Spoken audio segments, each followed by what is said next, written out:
appeal from the judgment and order dated February 8, 1955 of the Allahabad High Court in government appeal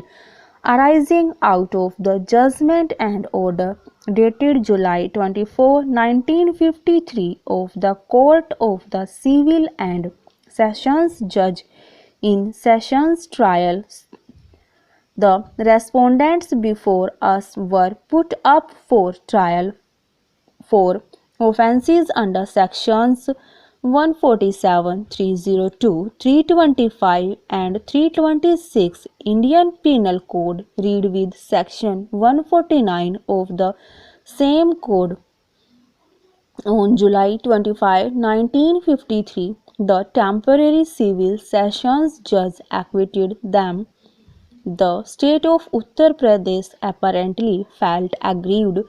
by this acquittal and intended to appeal to the High Court under Section 417 of the Code of Criminal Procedure. Under Article 157 of the Indian Limitation Act, an appeal under the Code of Criminal Procedure from an order of acquittal is required to be filed within 6 months from the date of the order appealed from. The period of limitation for appealing from the order of acquittal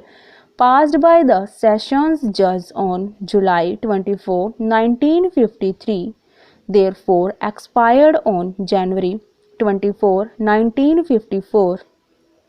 That day being a Sunday, the deputy government advocate on the next day filed a petition of appeal on behalf of that state. A plain copy of the judgment sought to be appealed from was filed with that petition. The High Court office immediately made a note that the copy of the judgment filed along with the petition of appeal did not appear to be a certified copy. After the judicial records of the case had been received by the High Court, an application for the certified copy of the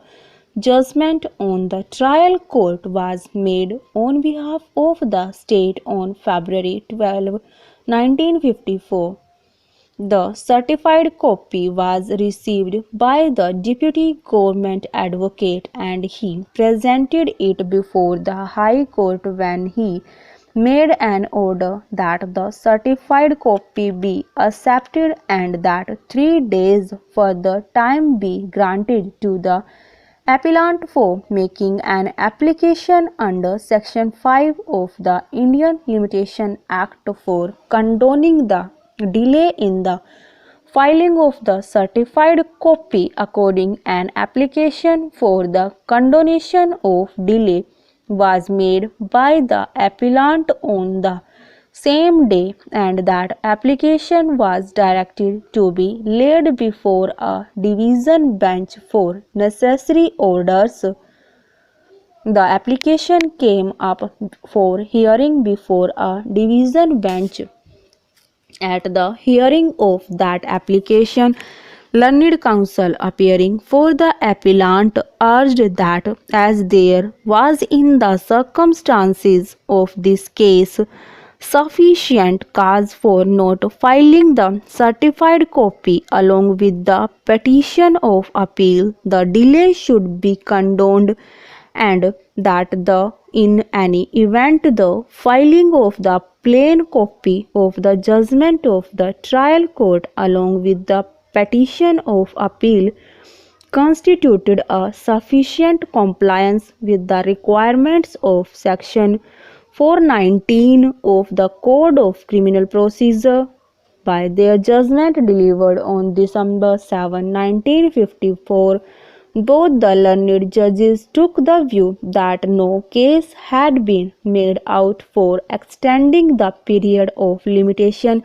under Section 5 of the Indian Limitation Act and dismissed the application and nothing further need to be said on the point. The learned judges, however, differed on the question as to whether the filing of a plain copy of the judgment appealed from was a sufficient compliance with the law by taking the contrary view,